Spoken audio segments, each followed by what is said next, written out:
What up, my freaks? RuinusInsight here with part 10 of my Total Warhammer 3 modded Belegar Ironhammer campaign. So as we saw last time, Karak Eight Peaks has been reclaimed by Clan Angrund, and this is only the beginning. This is the Age of Reconquest, and while we are basically stuck between Clan Moors and the Crooked Moon to the north and south, we will be moving outward and taking their territories back. All the dwarf holds will be reclaimed, and all the dwarf clans will be joined under Clan Angrund, eventually.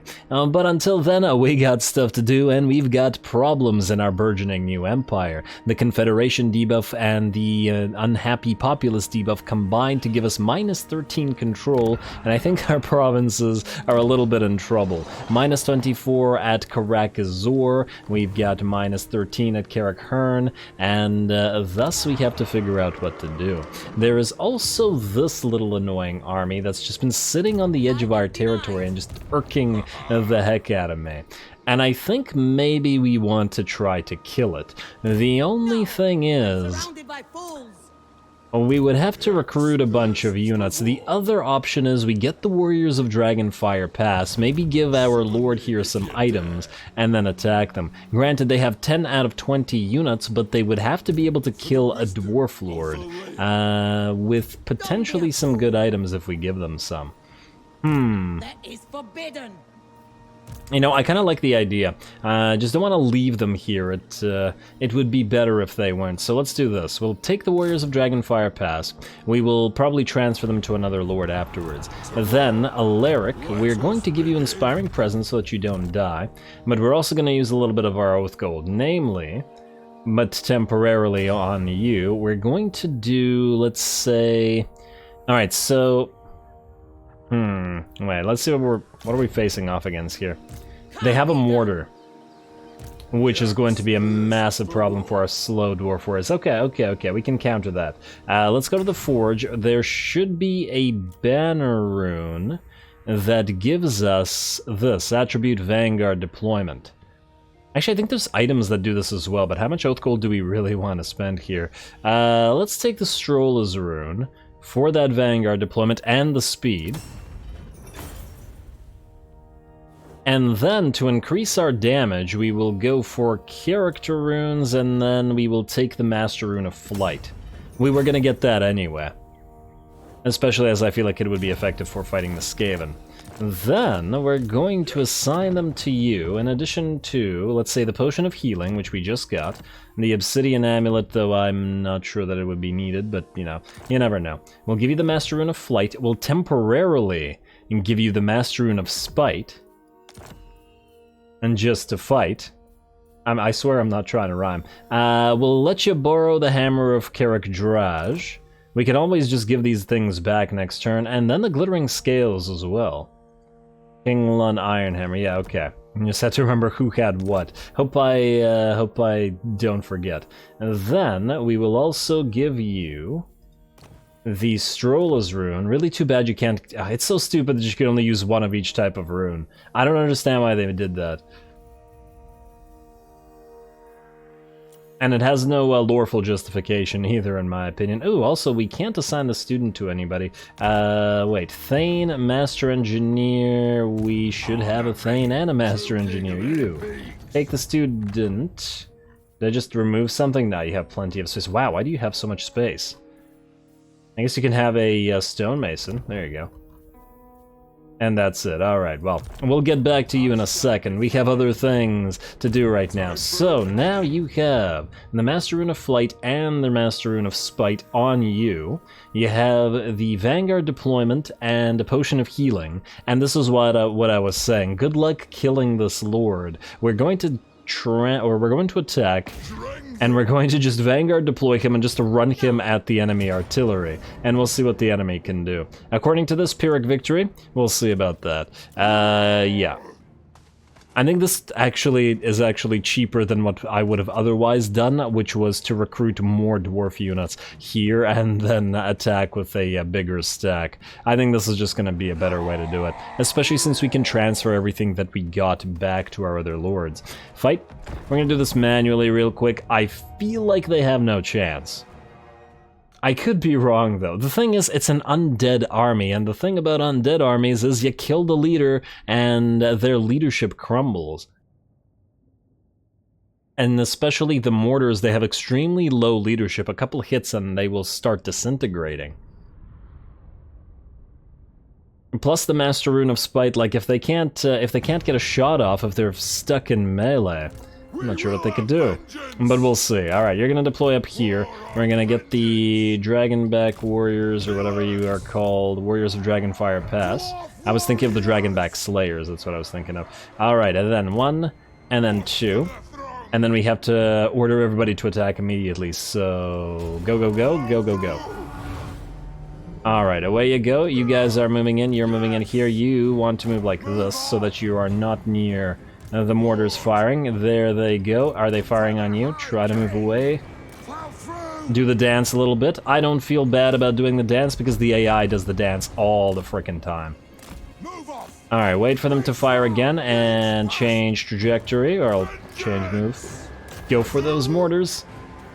Alright, move in, move in, move in. And change now. Oh, damn, I missed that one. Okay, not so bad. Oh, you're getting attacked too. Damn, we're gonna have to do the dance on multiple units, but that's okay. Go for that lord there. Alright, moving in, you change trajectory a little bit. You guys charge in, you guys charge in. How's our lord looking? Still full HP. Master Rune of Flight, let's pop it on. Let's say the zombie pirate gunnery mob here. And you guys change move, you guys change move. They're not actually attacking the Warriors of Dragonfire Pass right now. Alright, good. And get ready to move. And you, keep them fighting, especially the enemy lord. Alright, who are they firing at? You again? Oh, you need to change your frickin'... Oh, that's gonna hurt. Oh, that's gonna hurt so much. Okay, this unit might be dead. You need to try to get more enemies into combat. Also, pop that hammer right there. And I don't like the fact that you're unhappy, but our units are almost here. You just have to survive a little bit longer, buddy. Alright, get ready to charge them in the back. We got more units coming in. Maybe use the healing potion immediately. Okay, you guys take a few more hits. Get to those mortars, you'll force them to rout in a second. Okay, this turned out to be harder than I thought it was. I thought it was a good plan, guys. Okay, well, it hasn't failed yet. And the Master Rune of Spite, I'm sure, is working. What do we got? 21 kills and 13k damage. But this mortar is out of the picture now, and these ones are about to get charged. Our Dwarf Warriors are still fighting. Our potion now active. Keep fighting that Lord as well. And there we go. Silence those guns. And I guess the rest of this is up to fate. We watch this. Oh wow, the Warriors of Dragonfire Pass look fantastic. Gotta love those fiery axes. I wish we could build more of these guys. I guess, though, that does go for multiple regiments of renown, although I really strongly feel that some regiments of renown really need to be made into units. Like the Raven Heralds for the Dark Elves. I'm pretty sure Raven Heralds are actually a thing that exists in more than one regiment of renown. Unless the Raven Heralds have been replaced by the Dark Riders, as in they confuse the lore or something. I gotta read up on Dark Elf lore again. It's been a while. But there are definitely other units that whose models might be used. Anyway, we're still here. Oh, what a weird little fight. But hey, okay, it's still working. The enemy is surrounded now. And it looks like they're disintegrating. Our Lord's still alive. He's got another Master Rune of Flight or whatever, but it doesn't look like it's needed.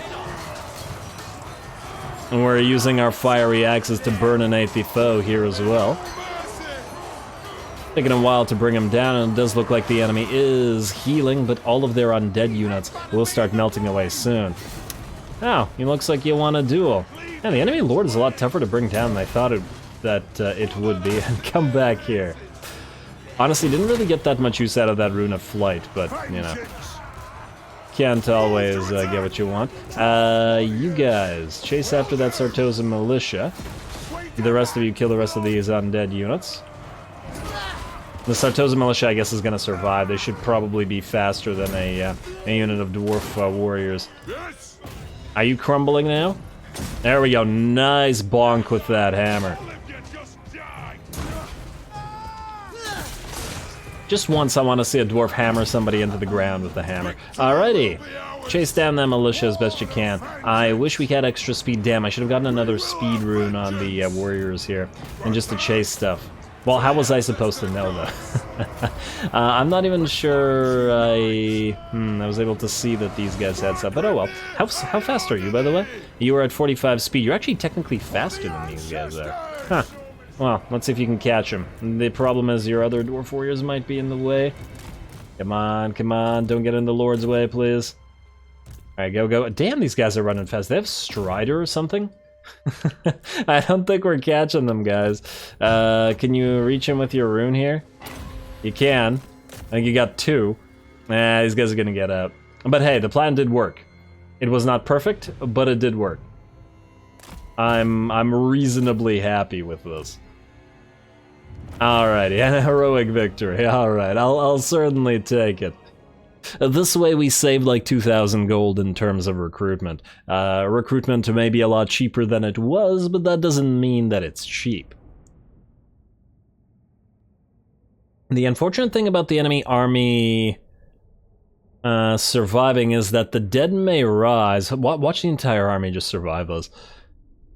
I will be salty if that happens. Tremendously so. After all that planning. Alright, hey, we got a free Lichbone Pedant. That's not bad. Don't really care about the magical... Well, actually, we may care about the magical attacks. Let's execute this. Alright, and let's see what we got here. Alright, a mortar survived and a couple of units, but that's certainly not enough to do anything to us. Plus, they're trespassing in this territory, which might mean these guys dislike them a little bit, which is nice. And if they stay here, we should be able to catch up to them, which means well, you can now lose these items. Just in case this guy gets attacked, I really don't want him to... lose this stuff. Do we need the Stroller's Rune on you? Does that actually give us anything? Okay, I guess we can keep it here just in case. You can lose the Lichbone Pennant and the Master Rune of Spite and the Rune of Flight, though. We're giving that back to Belegar and Co. Alrighty. Well done, Alaric, well done. For the wisdom of the weird battle aside, you did what you were supposed to do. And now, let's give the stuff back to Belegar. So, you can have your hammer back.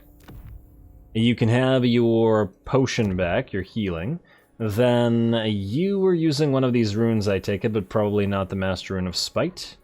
And oh, actually, were you using a rune? I'm not sure. Take a Lichbone Pennant as well. And you know what?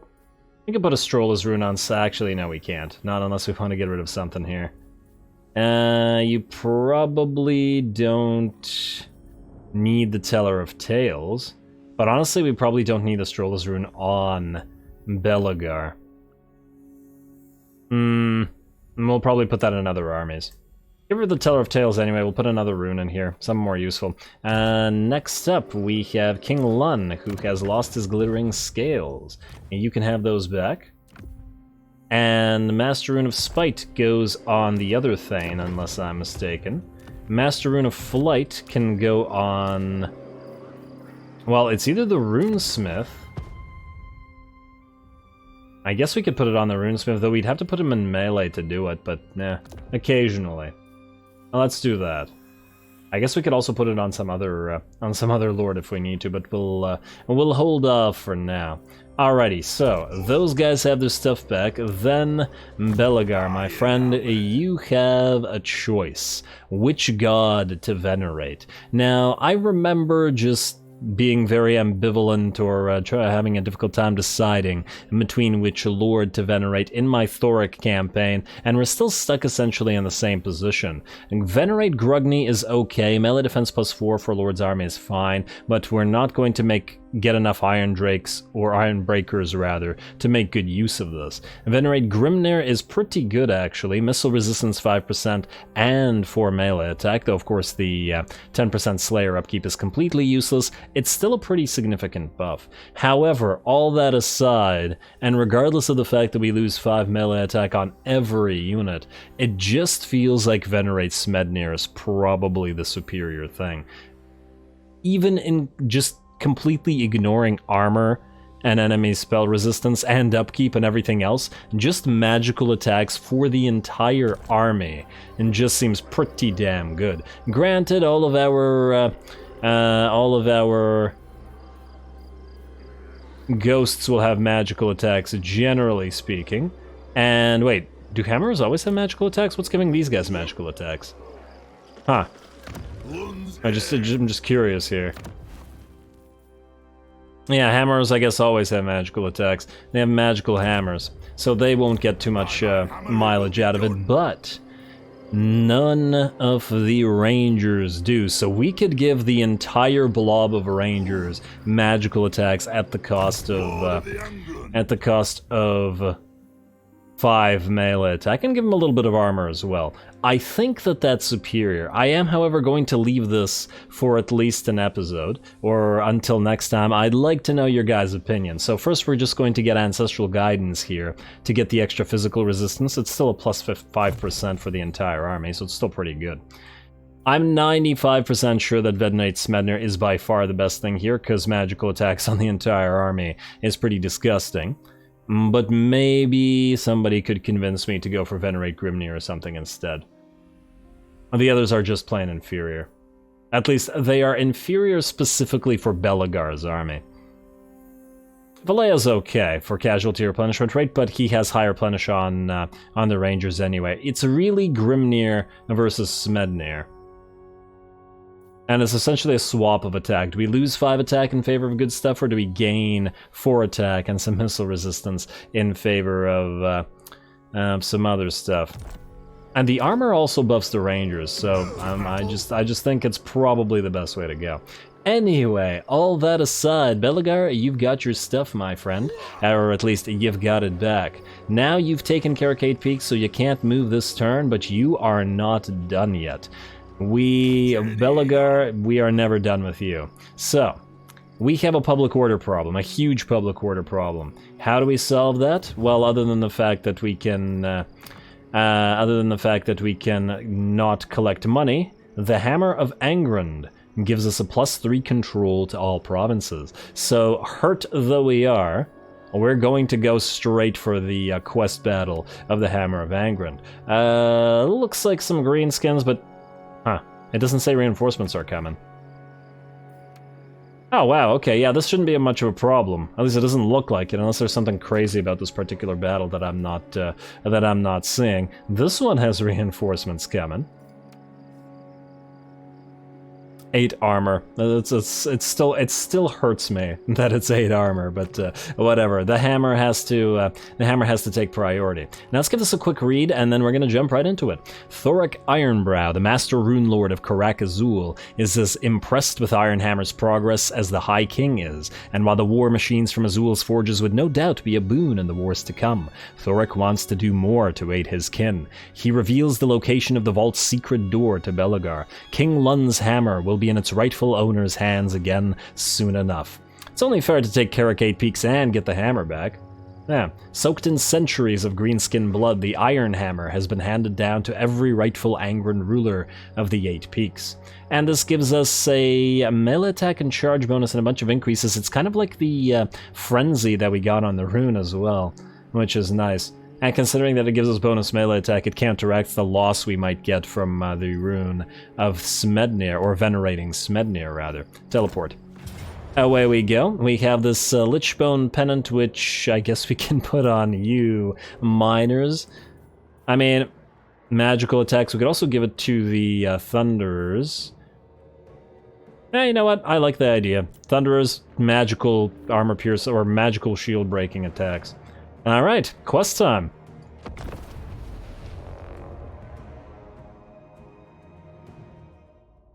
A mighty battle awaits, for the prize is great. The Urks will not make this easy, for they have gathered in great numbers, and as the news of the dwarfs coming spreads across the rest of the peaks, more greenskins will no doubt come to join the fray. This is Ironhammer's moment. Should he be victorious, then he could well be the first of the Angrund line to wield King Lun's hammer in generations.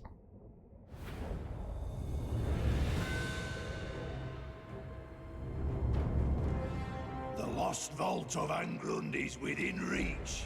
Are we going to let these trespassers get away with their sneaky shenanigans? Do we let them steal the treasure and valuables which belong to the Angrund clan by right? No!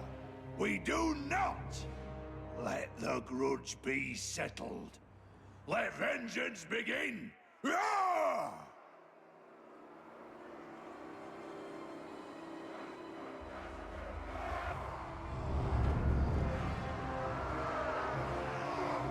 Alright, I kept waiting for the speech, but of course Belegar already made his speech as the pre-quest battle speech there. But oh well, the editing might have looked a little bit weird, but that's generally the case with the quest battles, mostly because I want to keep the little pre-battle speech cutscene in, but that isn't included in replays, so hence that. And gotta splice them together. Anyway, here we go. Let's see about this enemy army. Doesn't look like there's a crazy amount of enemy units here. There is a giant and a couple of trolls that could be significant. I did deploy Halcon Half Stonebeard, our second Thane, the not King Lund Thane, out front with his Vanguard deployment, just in case there are units that have stock, so that he can identify them for us. Otherwise, it's just a matter of annoying the enemy from a distance. We got our Zufbar 42-pounders,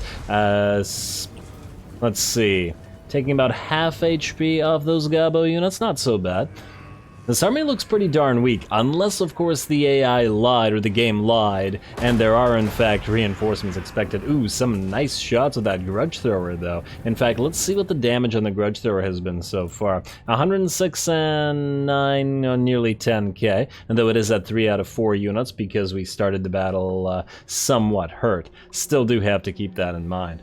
I do wonder the degree to which the Grudge Thrower does outperform with the rune compared to without it. In one of our later armies we'll probably use that rune and compare a regular Grudge Thrower with a runed up Grudge Thrower. And just out of curiosity. Anyway, looks like the enemies are finally in range. We are popping ballistics calibration and our rangers are letting their quarrels loose. And this enemy army will probably melt long before they reach our battle lines. That is far too many rangers for them to contend with. Especially because it's primarily Gabo units, and shielded or not, they are just going to take way too much damage from this. The Giant also seems to be milling around, does seem to want to move in with the Gabos, but it seems that the AI doesn't really know what to do here. Popping a Rune of Wrath and Ruin just because we can while in the middle of the enemy forces here, and indeed it does look like there are reinforcements. We were deployed nicely on this hill here, thinking that the enemy would be coming out straight towards us. So nice little map in general. Oh, I like how we're like on top of this part. And that's pretty nice. How the heck did we get up here? Wait, no, how did the army get up here? What, did we climb the cliffside? This bridge up here is destroyed. Huh. And the orcs came from those directions. Somebody tell me. Oh well, either way, we are now going to start focusing the giant down as quickly as we can, and same thing to the enemy trolls, so it does look like they're going to be ready to rout soon. But more enemy reinforcements are moving in from both sides, and we will have to contend with being attacked from 2 sides at once, possibly 3 sides if any units survive here. Of course, the problem with that is we lose significant weight of fire, which may allow the enemies to actually get to our melee line / range line, though I guess they're the same thing. Giant goes down before it reaches us, just like the Ragnarok and before Karak Eight Peaks. Last episode, the trolls are moving in, and damn, those Angrund miners chucking their blasting charges basically at point blank. Trolls are on fire, but still fighting. And the fire goes out. They don't like fire though, they should have a weakness to it due to their troll regeneration. And these guys, however, are going to get out. And wait, these are Chaos Trolls. I thought I saw armor and got confused for a second. Why are there armored Chaos Trolls in the Greenskin roster, They have access to so many different troll types already. They had to go with the Chaos Trolls as well. Well, either way, those guys didn't achieve anything. The Hammer of Karak Eight, preventing them from really getting any of those hits in. We do, however, have enemy units moving in real quick. Goblin Big Boss leading 2 units of Night Goblin Squig Hoppers in on this side, and then similarly, Cavalry and Nasty Skulkers over here. Our Companions of the Halls, our Hammers, and King Lun are both a little bit trapped here, but they are holding the tide back together while our Rangers continue to fire. We've also essentially split our army into 2, facing off into 2 directions and hoping to bring down the enemies from both sides at the same time. I think what might have actually been a better option would have been to back off here, where the enemies wouldn't have actually been able to flank us. But that would of course been dependent on knowing that enemy reinforcements would actually come in. Anyway, it does look like our Rangers are having to fight in melee, surrounded as they are, and getting some splash damage from the enemy trolls and such. We do have several of our units here though, and entrenchment is keeping at least one of them very much alive, plus the Rune of Oath and Steel, so at the same time as they're getting kind of badly damaged, they also have a lot of resistance to this. 15% physical resistance out of the... wait, how can it be 15? You have 20 just out of entrenchment alone. Huh, okay, now to 35. I must have missed it and got the wrong unit. Oh well, it does look like this flank is kind of in danger as we're getting a little bit overwhelmed, but over on this side where the Hammerers and where our other Thane as well as our Runesmith are, this one is not nearly as problematic. Possibly also more enemies came in on this side than they did on that side. Fortunately, Belegar is holding the flank here, and he wants his damn hammer back. And he's certainly not letting some orcs get in his way. Especially not if they weren't gonna get in his way when it came to taking back 8 Peaks. They're certainly not gonna get in his way when it's time to take back his ancestral hammer. And there we go, the trolls, the last on the field here, and going down, and it does look like the battle is nearly ours. The bounce power is at 90%. I don't imagine there should be too many more reinforcements coming in, though it does look like we're gonna get at least one more charge from these Night Gobbos. Coming back as they are, and more of those squigs coming back as well. I guess the squig hoppers are the heroes this time around. For the enemy, I mean. Although they're not achieving too much, even if they are getting to charge our rangers in the back, or in the flanks rather. Out of control, armor sundered, Belegar just fighting all of those squigs by himself here. Just for fun. I specifically told all of our range units to target different units just so Belegar could enjoy himself a little bit, as this is probably the last enemy unit on the field unless these guys come back once again. Alright, and there we go with these squig hoppers down, with a squig herd running away from Belegar, and the battle should be over, the enemy should shatter, and the battle and the hammer alike will be ours. There we go, trolls coming back in, only to run away and shatter with the rest of their forces. Lovely. I like this map. It's quite nice. I still don't get how we got here. We probably didn't climb out of that. I didn't see no... well, maybe, actually. There are certainly pathways and bridges down there. But we do have a pretty big army. Oh, maybe there is actually a way up here. Oh, okay, I see. There is an entrance down there, so we could have gone up here. I thought that these were all destroyed, like this this entrance here, / this bridge, but it looks like these aren't. There we go, question answered, heroic victory, and a very nice reward that should help combat our control problems.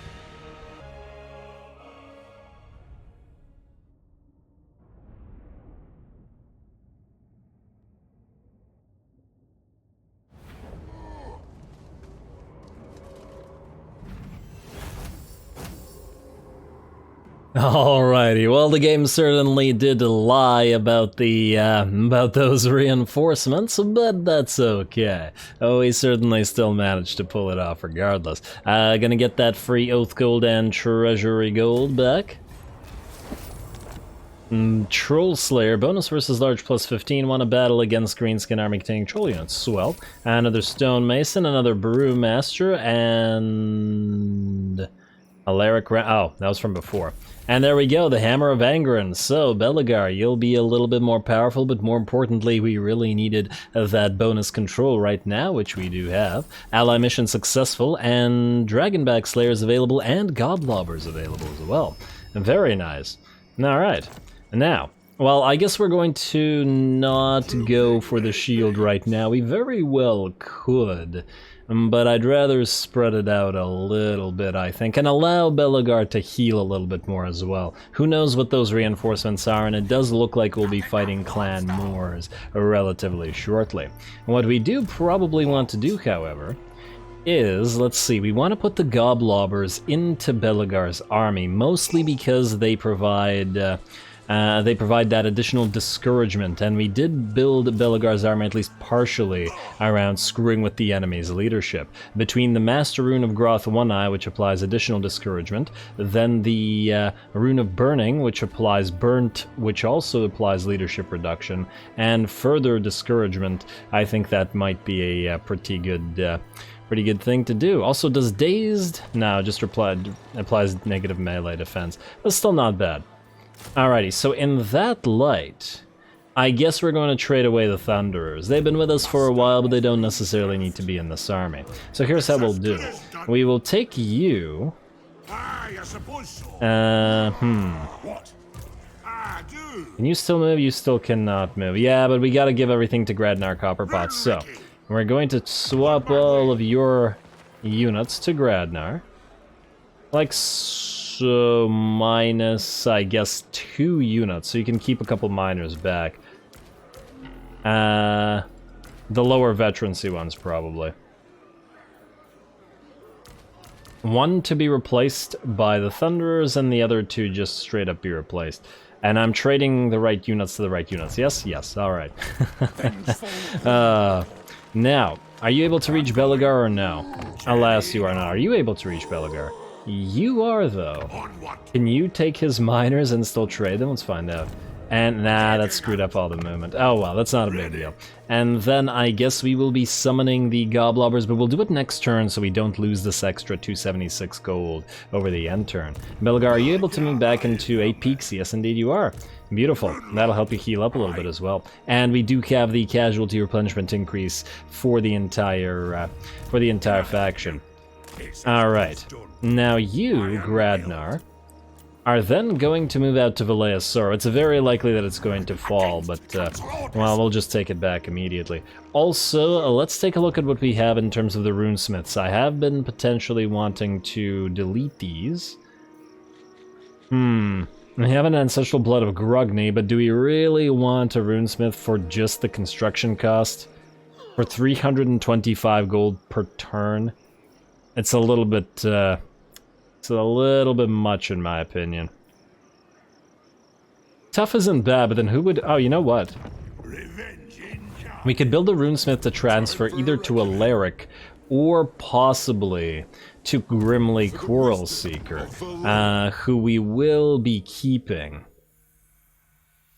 And if we're keeping Grimly, unless there's another better lore that we want to keep, there's another Ancestral Blood Grugny available. We should probably summon you and then unsummon you just for the research rate, although you do have Constructor as well. It's always nice to have another Constructor on the field.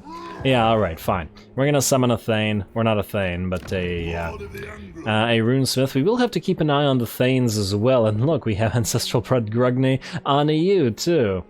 We should see where we have the most expensive stuff and probably summon the Thanes there. In fact, well, it's actually cheap to upgrade you, Karak Eight Peaks, and also before I forget, we should probably empower the guilds for the extra campaign movement range. But we will be building some stuff here. And the question is, will it be any expensive stuff?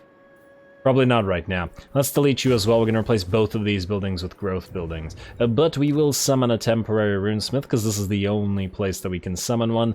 And let's go with the tough guy. Yeah, it would be nice to have Ancestral Blood Grugny and the extra research rate. You know what? Maybe we do take this. It won't buff the unit and it won't buff the army, but the extra research rate and the construction cost might help wherever he goes. Is it that big of a deal to have a slightly tougher runesmith who's probably only going to act as support anyway? It's not like we're expecting him to do all the dueling. Screw it. You Ancestral Blood Grugny. And then we'll move you here. We will also want a Thane. Specifically, we'll want a Thane for Gradnar, because he is a Rune Lord, and won't be as duely as the other guys. We could give him an Ancestral Blood Grugny as well and just double up on it. Get a construction cost -20 wherever we want. It's not so bad an idea. The only thing is that these guys are supposed to act as duelists, but at 175 cost... it's not so bad, and we don't have to permanently keep him in an army. We could just use you as a...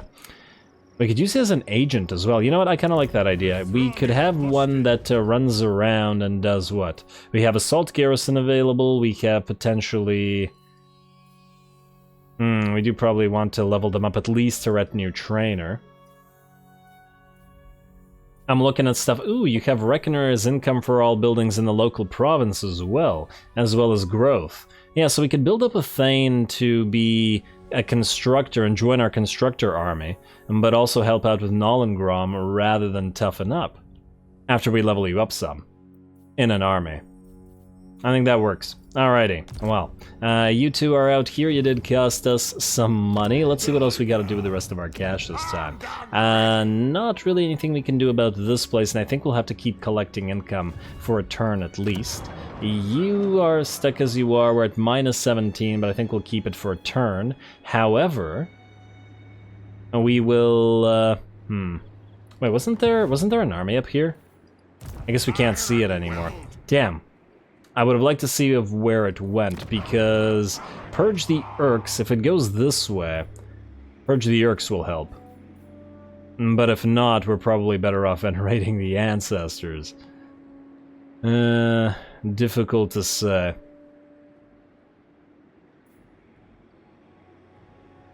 You know what, let's keep Purge the Urks for now, just in case.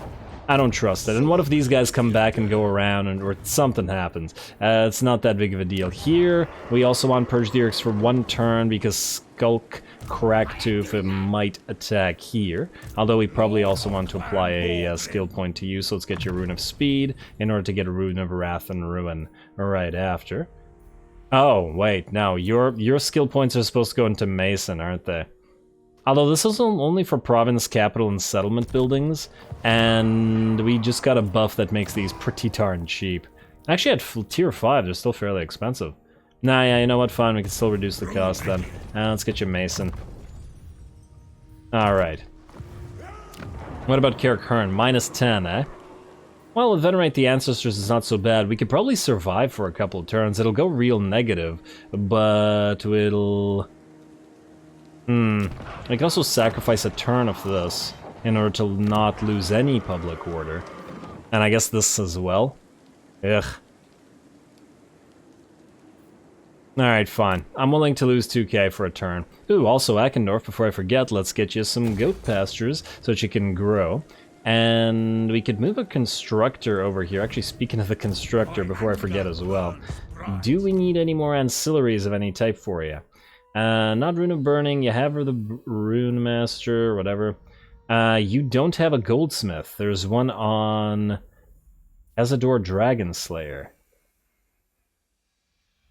who does not need this. Yeah, okay, you don't need the Goldsmith. Azador Dragonslayer also has a Cooper, Gem Cutters, Dwarfen Tattooist, sure. I'm sure we'll get Cazador back, it's just that we don't need him right now. And Troll Slayer's bonus versus large, keep forgetting, gotta put that on somebody. Probably one of our Thanes. Or we could put it on our Engineer, add the extra, but wait, but does bonus versus large apply to ranged attacks? Can it? Let's find out. And oh right, we now can put the Hammer of Drage on somebody else. That could be pretty useful as well. Let's keep spotting new stuff to do. Let us try this for a second. So first of all, you, just assuming that we use you to snipe stuff, Missile strength and ammunition. I'm not sure that it can, but I just, out of curiosity. Let's give you the Troll Slayer, bonus versus large plus 15. We have it applying to regular weapon strength. Yeah, but I don't see it here. Meaning that it can only apply to melee. Oh well. We could just give it to the Thane. Let's give it to Khazukan. No, let's give it to King Lun. He's more of our killy guy. And you're at 810 weapon strength with the new buffs that we have, which is pretty nice. In fact, we need to give you more melee attack, which is the only negative once again of the Smednir thing. Losing another 5 melee attack is fairly significant, but nonetheless, Troll Slayer for you, buddy. Get that little bit of bonus versus large. Nice. Would be nice if we could have actually applied this to a unit rather than a hero, but it's okay. Now, technology. We are going to go... We were originally going to go through heavy kernstones in order to get storage vaults, but we're going to skip out on that, and we're going to go for Oaths of Loyalty to get control, and High King's Authority for further control. After 8 turns, we will have 3 extra control from both of these techs, as well as the 3 extra control from the hammer that we just got, which is a pretty significant swing. So next time we confederate, it won't be nearly as problematic, at least I hope. There we go, I believe that's it. Garrison Lord not moved, well, they're not supposed to move right now. Unassigned skill points, I don't think it's anybody... Oh, actually, all of you leveled up. Alright, fine. We could get experience gain increase, could have actually helped during that battle. Recruit rank +2, not a big deal. Local recruitment capacity, also not a big deal. Unit mass and charge bonus. Not something crazy useful for us right now, to be perfectly honest. Leadership on fighting Skaven. Yeah, you know what? We're about to be fighting a lot of Skaven. I guess that's probably the way to go, then. Other than, of course, one of the god venerations, but I'd still like to wait for your comments if somebody can convince me out to venerate Smednir. But let's go Lord of the Deeps for now. Plus, from a loreful perspective, that does make sense for Belegar. Next up, you, my friend. You can get We Are the Elite. Now we're gonna get you Great Grumbler. Wait, active ability summon unit? What do you mean summon unit? This isn't summon unit. This just does a bunch of reductions and stuff. Why is this called summon unit? I think that's just mislabeled. Anyway, strike the runes for you. We've been waiting for that one. And Master Engineer, we are going to go for increase mobility. Then after that, we will go through Requisition and Sapper to increase our speed. Lastly, our Thane, or our second Thane. You have Indomitable, but you can have Great Grumbler as well. There we are. Now we can end the turn. Yes? Yes? Everybody good? Alrighty. Long turn. This is the same turn that we took 8 Peaks. Outpost upgrade. At 4k cost? No, I don't think so. I'd love to, but not right now. Alright, and away we go. We won't have time to fight another battle this episode, unfortunately. But let's just see what happens with this end turn, if nothing else. Ooh, a caravan. I wonder whose caravan that is. And yeah, oh, they're actually sieging. Nice, maybe we can get a fight against them. What is this? Oh, it's Skulk Kragtooth. Our ambush sort of failed, but sort of didn't. We don't need to fight this. They have no chance. They have no chance at all. Our rangers and quarrelers would rip their trolls apart, and then their garbage piles of nasty skulkers would get wrecked. Plus, we already defeated this army previously, so there's no real point. Auto-resolve, and we will take the execution again. Ah, damn, I was hoping for stealing that item, but oh well.